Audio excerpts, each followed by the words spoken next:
Welcome back to This Week in Costa Rica. We're speaking with Holly Lynch right now. She's from seedsofhopehome.com. And, I have to say that my mind is kind of exploding right now in a bad way. Because honestly, I'm sitting here feeling like, man, this is such an enormous situation, especially when you mention that the number of people that you have coming to spend time with you guys in the program is alarming. The amount of kids out there basically who are falling, I would say, victim to this situation here of sexual exploitation in Costa Rica is alarming. And it's just, again, it is a seed of hope what you guys are doing. I speak about the jewelry that you're making and the moves that you're making going forward with this organization. And I feel good. I feel hope. But what we're going to definitely get to in the segment today is how we can get involved. I mean, obviously, buying the jewelry and getting involved financially is one thing. But myself living here in Costa Rica, my girlfriend also lives in Costa Rica. The first thing that I'm thinking is I got to get my hands involved in this somehow. There's got to be something I can do physically as well. So we're going to get to that today. But, just before the commercial break, you were speaking about one of the first stages is relief.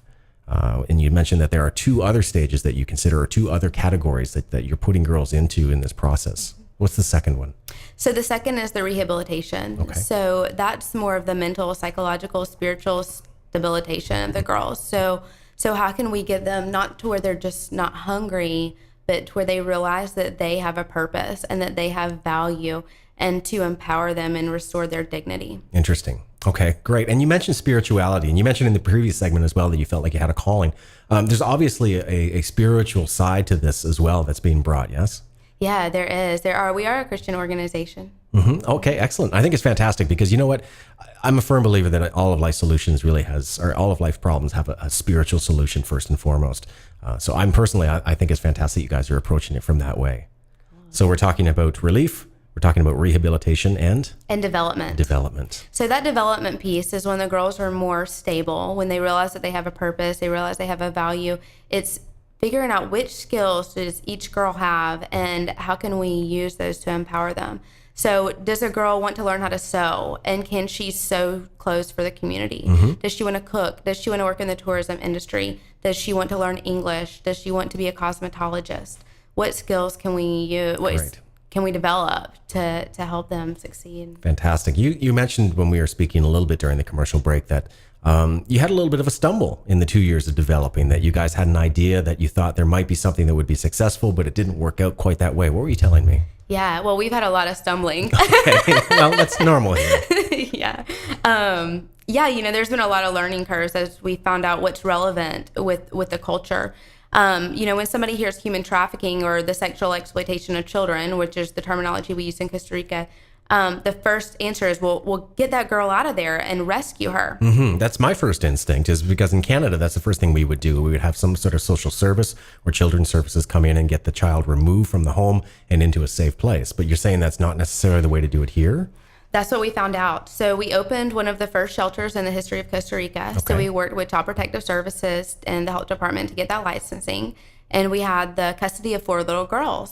They were ages 13, 14, and 15. Mm-hmm. We had custody of those girls. And what we learned is the shelter model is very difficult with the culture of Costa Rica because family is so important. Right. Okay. That makes sense. So it doesn't matter if you have the most beautiful shelter in the world with dance lessons and surfing lessons and school. The girls want to be in that family atmosphere. Okay.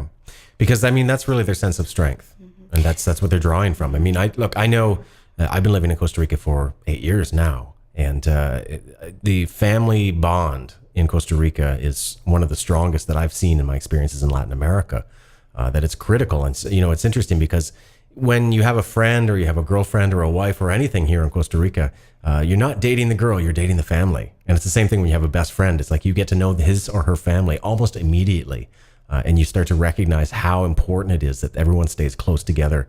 So it's interesting to me that when you guys opened up the shelter that you found that immediately, that was not going to be a successful direction. Right. And, even though we had Costa Rican people working for us in the shelter, so the way that the sexual exploitation happens in Costa Rica is that it's out of obligation a lot of times. Right. So what happens is if you take the girl out of that environment, the burden falls on her younger brother or sister. And unfortunately, we have seen a lot of boys involved in this as well. Okay. So it doesn't provide relief to the family it just takes that one girl out. Right. It can almost make the situation worse, arguably. Wow. Fascinating. So the Clubhouse model was kind of out of an accident, because when we were down in April, we met a group of underage girls who said, hey, my mom's selling me for sex. Will you help me? Wow. And they're 13 or 14 years old. So our goal was to open the shelter, and the Clubhouse was just a byproduct of that. And 2 years later, we found out that the Clubhouse model is what works. Very interesting. But I think it's great, though, because you're seeing now that people are coming to you as opposed to you having to go seek them out. And I think that's probably the first step, right? When they decide to reach out to you guys, that's the decision that they're making internally, that they're ready for this change. Right. Yeah, and the girls are ready. And when we see the progress is when we know that they're ready. And sure. What's cool is also Child Protective Services has asked us to replicate our program all over the country. Oh, interesting. Okay, so this is a great idea. So what we're looking at now is a possible expansion of this program. Right. We're actually expanding 2 more locations this year. So we're looking at Jaco and Paloma. Fantastic. So, and then hopefully more next year. Well, this is amazing because look, every time you're talking about this, and I'm getting so excited because honestly, I want to get involved not only with the program, but I mentioned that I have friends down here in Jaco that are always asking me, what are the volunteer opportunities? How can I contribute? What are the skills that I can bring to the table? So thinking of this, you mentioned that in the Clubhouse, you have programs and things that you're teaching these girls. What kind of programs do you have for them right now? Well, right now we have classes 7 days a week, and there are vocational classes, inner healing classes, English, tourism classes.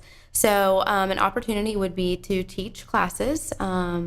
Well, let me back up. The first thing would be to go to the website and check us out, right? Of course. Buy some of this beautiful jewelry. Buy some Let's jewelry. Start there. Yeah. Become a monthly donor would be great, so Absolutely. we can open more clubhouses. But we have lots of opportunities for involvement. So whether it's teaching classes, whether it's opening a clubhouse, it could be providing activities for our girls. So we work with a behavior modification program that's based on rewards. Mm-hmm. So the girls actually earn little tokens for good behavior or attendance to the classes. Then they turn in those tokens and buy things. Fantastic. So surfing lessons or dinner at a restaurant or zip lining. So tour companies around here could donate services for our girls to provide the encouragement needed. And then, of course, financial is a big one, of course. Yeah, because I can speak as an example. I have a very close friend here, and she is a ESL instructor. So she's a professional teacher, and she's taught everyone from university to high school and beyond. In addition to that, she's a certified yoga instructor. So I can imagine immediately there's opportunities for her to be a volunteer English teacher there and work with the girls as well, maybe yoga classes. I think there's just an infinite number of skills and opportunities. But, in a lot of these situations, if I'm not wrong, in addition to the skills that they're learning, they're looking for that role model, that woman who's strong and in the community and educated and has opportunities in the future. So they can see that, hey, that can be me too. This is the kind of person that I need to look up to. These are the type of people that I need to gravitate towards in order to get myself and hopefully my family out of this situation. So I think the rewards for a lot of the people volunteering would not just be, look, I'm helping this individual, but I'm providing, some sort of a beacon that they can look for and that they can follow in their life. Yes? Absolutely. It's so encouraging. So encouraging to see the girls just broaden their horizons of what the potential is and have their big breakthroughs as well. So this is great. You're providing people opportunities to get involved online. So if they're not here, they can't physically help. They can jump on, they can make donations on a monthly basis. They can buy some of the lovely jewelry and know that the funds are going exactly where they need to be going and making a real difference. I'm so happy to hear you guys are expanding and here in Jaco. I want to participate as much as humanly possible to make sure that you guys are well known and that this program is a big success.